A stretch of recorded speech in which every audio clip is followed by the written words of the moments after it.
रजा साहब ने आज जो ऐसा मौका है आतंक विरोधी दिवस, जिस प्रकार से राजीव जी की हत्या हुई वो आज भी देश भूला नहीं है। 40 साल के नौजवान प्रधानमंत्री बने और तमाम वो फैसले की जो इतिहास में दर्ज हो गए, और जिस पर हत्या की गई, आप सोच सकते हो इतनी बड़ी शहादत दी देश के लिए उन्होंने, जिस प्रकार इंदिरा जी ने दी थी। खालिस्तान नहीं बनने दिया, अपनी जान की बाजी लगा दी, उनका सीना छलनी हो गया। कि कांग्रेस है जो त्याग, बलिदान, कुर्बानी और जेलों में बंद रहे थे हमारे नेता, वो पार्टी है। इसकी विचारधारा गांधी जी के वक्त की बनी हुई है, जो आज भी मौजूद है, संविधान की मूल भावना के अनुरूप है, चाहे वो लोकतंत्र हो, समाजवाद हो, धर्मनिरपेक्षता हो। और दुख इस बात का होता है कि धर्म के नाम पे सत्ता में आ गए, और आप कब तक लोगों को भ्रमित करोगे। उनकी पोल खुलती जा रही है। अब जिस प्रकार से कर्नाटक की जनता ने जो सबक सिखाया है, सबक सिखाना मैं इसलिए कह रहा हूँ कि भारी बहुमत से कांग्रेस की विजय हुई है। एक तरफा लोगों ने मैसेज दिया बीजेपी को, तो आपका अहम घमंड जो है उसकी सीमा आ चुकी है। उसी रूप में आप देखेंगे आने वाले वक्त के अंदर राजस्थान, मध्य प्रदेश, छत्तीसगढ़, जहाँ चुनाव होंगे वहाँ पर कांग्रेस का झंडा बुलंद रहेगा। और वैसे ही बीजेपी वाले घमंड तो करते हैं। 9 साल में 29 जगह चुनाव हारे लोग, 29 राज्यों में चुनाव हारे हैं। खाली मोदी जी जीत जाते हैं केंद्र में, जो मैंने कहा भ्रमित करके, वो अलग बात है। सवाल लड़ाई विचारधारा की है। आज ही हम कहना चाहेंगे नौजवानों को भी, जिसके लिए राजीव गांधी जी ने 18 साल के आयु को मतदान का अधिकार उन्होंने दिया था। ये सोच समझ के बहुत जरूरत थी हमारी पार्टी के अंदर उस वक्त में, कि तमाम नौजवान हमेशा खिलाफ रहते सरकार के। वर्किंग कमेटी में बहस हुई, तब भी उन्होंने कहा नहीं, 18 साल के नौजवान को देश की तकदीर का फैसला करने का अधिकार है। उन्होंने फुट डाउन किया और अधिकार दिया। आज इसलिए देश के युवाओं के अंदर आक्रोश नहीं है। आक्रोश इस बात का कि महंगाई है, बेरोजगारी है और केंद्र सरकार कुछ नहीं कर रही है, आक्रोश है। पर कम से कम तसल्ली है कि हम सरकार बदल सकते हैं, हमें अधिकार है। मत का अधिकार दिया राजीव गांधी ने। इसलिए मैं कहना चाहूँगा कि जो अधिकार दिए गए हैं उसके आधार पर आप देखेंगे कि लोग समझ गए हैं इनका अहम घमंड चलने वाला नहीं है, और देश को एक रखना है, अखंड रखना है, तो सभी जाति, सभी धर्म, सभी वर्गों के लोगों को साथ लेकर चलना पड़ेगा। ये हमारी सोच है और ये संकल्प हम सबका है। गांधी परिवार के खिलाफ में जो ये बयानबाजी करते हैं, इतना डर क्यों लगता है गांधी परिवार से? इतने भारी बहुमत से मोदी जीते हैं, फिर भी गांधी परिवार, गांधी परिवार, गांधी परिवार, राहुल गांधी, राहुल गांधी, राहुल गांधी। इन बीजेपी वालों को सपनों में ही राहुल गांधी आते हैं।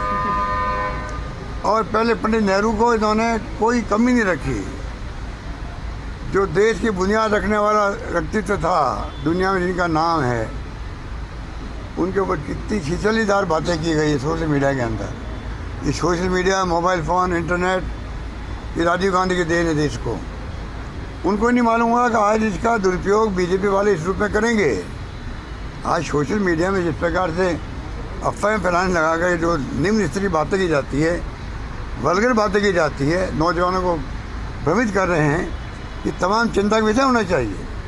इसलिए मेरा मानना है कि आज के दिन सबने संकल्प लिया है कि कांग्रेस की नीतियाँ, उसके कार्यक्रम के सिद्धांतों को हम लोग घर घर तक पहुँचाएँगे, नए नौजवानों को जोड़ेंगे पार्टी के साथ में, उनको विचारधारा समझाएंगे कि देश के हित में कौन सी विचारधारा है, कौन सी नीति है, कौन सी सिद्धांत है, जो कि आने वाला कल उनका होगा, देश का भविष्य उनके ऊपर निर्भर करेगा। तो देश किस रूप उनको मिलना चाहिए, ये संकल्प सबने लिया। सर, बीजेपी ने कार्य समिति की कल लाडलू में, और विचार ये पारित किया प्रस्ताव कि कांग्रेस की सरकार भ्रष्टाचार में डूबी हुई है। 5 पेज का प्रस्ताव पारित किया उन्होंने। कांग्रेस की लूट और झूठ की सरकार है, बात सुनिए। और ये देखिए 40% की सरकार जो कर्नाटक में हुई है, इनकी ऐसी दुर्गति हुई है कि प्रधानमंत्री जी और अमित शाह जी वहाँ गली गली फिरते रहे, रोड शो करते रहे और चली नहीं वहाँ पर। इनको पूछो, अगर वास्तव में इनमें ईमानदारी है और कुछ समझ पैदा करना चाहते हैं, अनुभव करना चाहते हैं, तो एक बार इनको जाकर देखना चाहिए कर्नाटक में क्या हुआ था।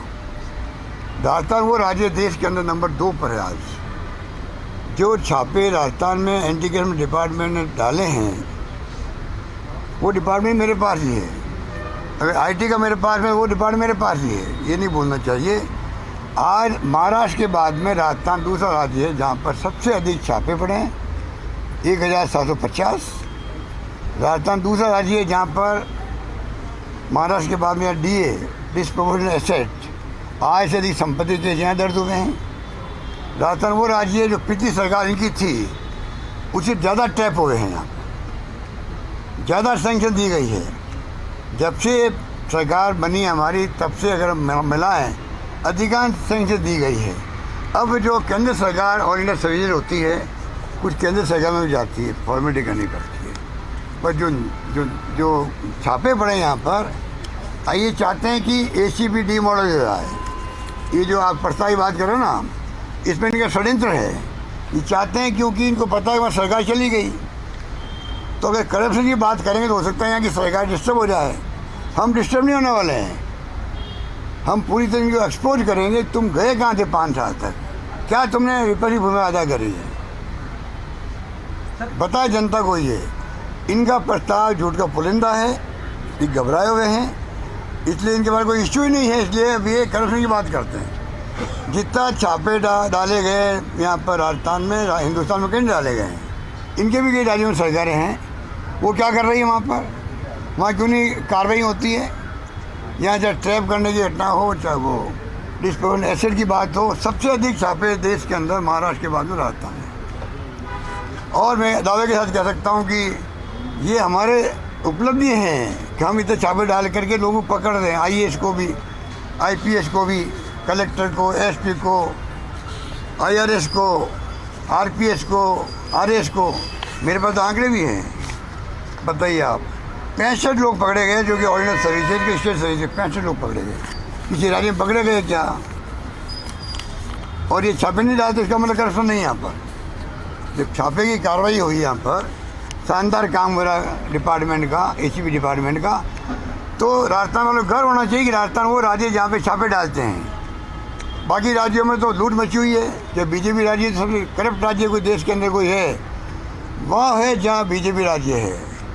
ये तो भूखे भेड़िए जब आते हैं कहीं खाने के लिए, मिल जाता है उनको ज़्यादा, भूखे भेड़िए की स्थिति क्या बनती है।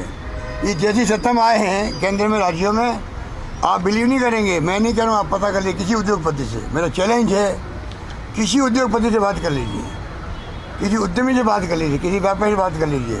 रिश्वत जो है, रिश्वत 1 लाख रुपये पहले देते थे इनकम टैक्स वाले एक फाइल का, 10 लाख लेते हैं वो लोग। हर जगह इनका 10 गुना करप्शन बढ़ गया इनके राज्य के अंदर। ये मैं नहीं कह रहा हूँ, आप किसी को पूछ लीजिए, मैं दावा करता हूँ आपको। ये क्या बात करेंगे हमसे, ये खुद करप्ट लोग हैं। ये आज हमारे ऊपर आरोप लगाने वाले खुद करप्ट है। इनको पूछो तुमने 30-40 साल में कितनी संपत्ति इकट्ठे करी है, ये लेखा जोखा दे प्रदेशवासियों। तुम राज में आना चाहते हो, सपना देखोगे। ये हिंदुस्तान की जनता और प्रदेश की जनता, माई बाप जनता ही होती है, वो तय करे किसको सत्ता में लाना है। हम घमंड नहीं करते हैं, पर इनकी पोल हम खोल सकते हैं कि तुम्हारी क्या दुर्गति थी, तुम क्या थे, क्या बन गए हो, कितनी प्रॉपर्टी तुम्हारे पास आ गई है, कहाँ से आ गई है, कहाँ तुम्हारी इंडस्ट्री लग गई है, सब हम जानते हैं। सरकार ने recently ED, income tax, CBI को फोन टेपिंग सभी रीजनल डायरेक्टर्स ने सेटअप लगाया है, जबकि नियमानुसार सिर्फ जो केंद्रीय दूरसंचार विभाग है फोन टेपिंग कर सकता है। इन सारे विभागों को सारी जो प्राइवेट और जो टेलीकॉम कंपनियां, उनकी लाइन डाइवर्ट करके दी गई है, जो कि नियमानुसार नहीं। बिल्कुल ठीक कह रहे हो आप, बिल्कुल ठीक कह रहे हो। मुझे इसकी जानकारी नहीं है पूरी, आपने ध्यान आग्रहित किया, इसलिए आपको धन्यवाद। मैं और ज़्यादा जानकारी प्राप्त करूंगा। इनको फिर हम लोग उसके ऊपर कमेंट करेंगे क्या करना चाहिए। पर ये तो आप समझने की कोशिश करो, देश वासियों को चिंता होनी चाहिए। जिस रूप में देश के हालात बंद गए हैं, यहाँ पर धरिया उड़ रही है संविधान की। और मैं बार बार ऐसे नहीं करूँगा पत्रकारों को खुश करने के लिए। पत्रकार, लेखक, साहित्यकार खिलाफ लिख दो इनके, आप देशद्रोही हो। मीडिया को समझ आना चाहिए। ये गोदी मीडिया क्यों कहलाता है? गोदी मीडिया का टैग हटने का वक्त आ गया है। उनको जो हिम्मत दिखाए, सीबीआई, इनकम टैक्स और ईडी सब कुछ नहीं होता है, उनकी पोल भी खुलेगी कभी कभी। हिम्मत दिखाए, आगे आए, देश को बचाने का सवाल है।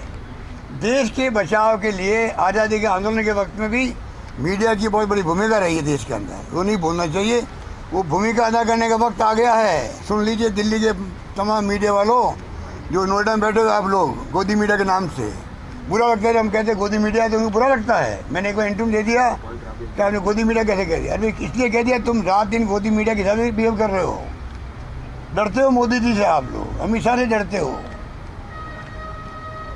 सर एक सवाल था बड़ा, आपने जो भ्रष्टाचार की बात की, लेकिन आपकी सरकार के मंत्री एक मंच पर आकर अपनी सरकार पर भ्रष्टाचार के आरोप लगा रहे हैं, तभी बीजेपी को मौका मिल रहा है। सर इसी में एक और सवाल असली कारण तो यही है शेखावत ने कहा बीजेपी को क्यों मौका मिल रहा है। जी पे आने की गहलोत पे जो परसों कार्रवाई करी जयपुर सिटी पुलिस ने 2.31 करोड़ लाख रुपए पकड़ा है। ये आप क्यों सीरियस लेते हो भाई? वो सीरियस लेने लायक लोग हैं क्या? हैं?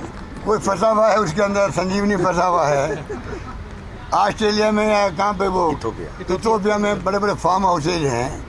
कितना पहले साइफन हुआ होगा मेरे खिलाफ, तो इन्होंने वो डिफेमेशन केस कर रखा दिल्ली के अंदर। मुझे तो जवाब देना वहाँ पर, और कभी पुलिस आ सकती पूछने के लिए मुझे। तो आप मुझे बताइए कि ये जो खुद करप्ट लोग हैं, लूटा इन्होंने अपने नौजवान या जवानी के अंदर, तुम्हें क्या पड़ी थी इस प्रकार से पैसे कमाने की? 2.5 लाख लोग बर्बाद है राजस्थान के, पैसे डूब गए उनके, लाखों पैसे डूब गए भैया। 1 करोड़ 2 करोड़, आप आश्चर्य करोगे जो मिलने आए हमारे आंखों में आंसू आ गए 2-3 बार। आप उनकी बात सुन नहीं सकते, आप लोग बोलेंगे कभी उनको 1 करोड़ 50 लाख 25 लाख तो मामूली बात है, तो इकट्ठे करके दिए लोगों ने, उनके पैसे डूब गए हैं, उनके लिए कोई जवाब नहीं है।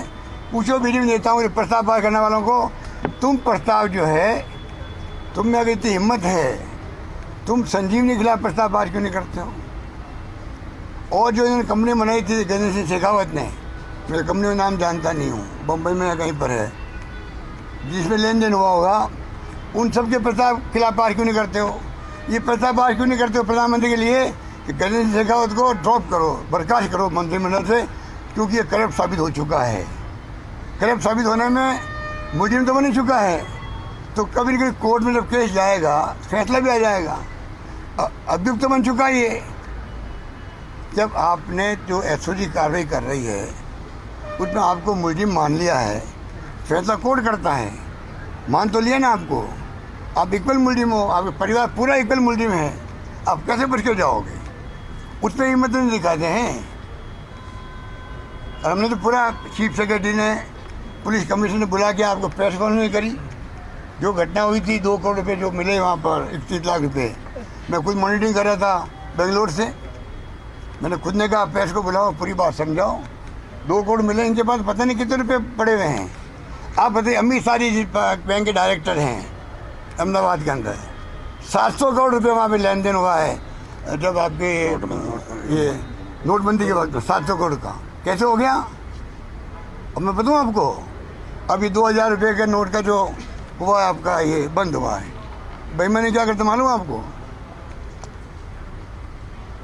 बैंक वालों करप्ट कर दिया।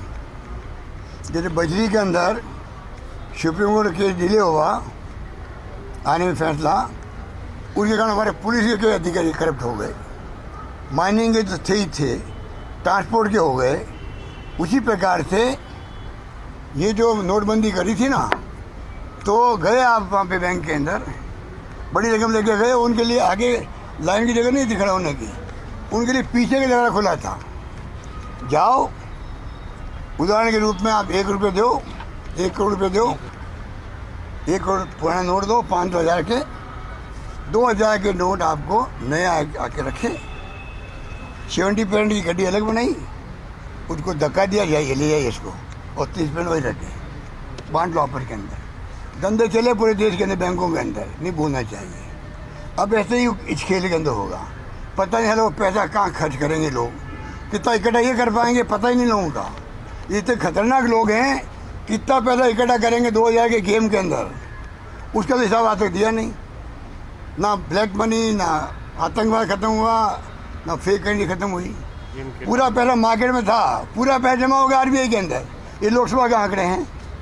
अब इस नए खेल के अंदर हमारे ऊपर तो बंदिश कर रखी है, चंदा को दे नहीं सकता पार्टी को, बराबर का फील्ड है नहीं लड़ने का। तभी जनता का साथ हमारे साथ में है, जो कर्नाटक जनता ने बता दिया, जनबल की परवाह नहीं करी, भारी बहुमत जिताया उन्होंने। ये स्थिति राजस्थान बनेगी, ये स्थिति हिंदुस्तान बनने वाली है। इसलिए ये कितने करप्शन कर ले, काम नहीं चलने वाला। 2000 के खेल के अंदर कितना खेला होगा, उसको कौन देखेगा? आरबीआई मॉनिटर कर सकता है क्या? पुलिस ये कब्जे में लेना चाहते हैं, अपने हर बात में टांग अड़ाएंगे, ईडी भेज देंगे यहाँ पर। हर जगह चाहते हैं कि हम जाके मॉनिटरिंग करेंगे वहाँ पर। अभी एनआईए ने कहा है कि राजस्थान मेरे ख्याल से पंजाब और एक और राज्य है, 3 जगह एनआईए वाले जो मॉनिटरिंग करेंगे, वहाँ गुंडे कौन रहते हैं, गुंडे को पता करेंगे, हम पता करेंगे। इसलिए कहने का मतलब जो हालात देश में, उसको समझने की कोशिश मीडिया को करनी चाहिए। ये जयपुर राजधानी की मीडिया है, इसलिए मैं इतनी सब बातें बोल रहा हूँ और देश हित में, प्रदेश हित में बोल रहा हूँ। अब आप लोग तो, आपकी मजबूरियाँ हैं, आप तो भेज ही सकते हो आगे। अब देखते हैं गोदी मीडिया के मालिक लोग क्या करते हैं। पूरा देश सुन रहा है आपकी बात। अच्छी बात है, सुन रहा तो।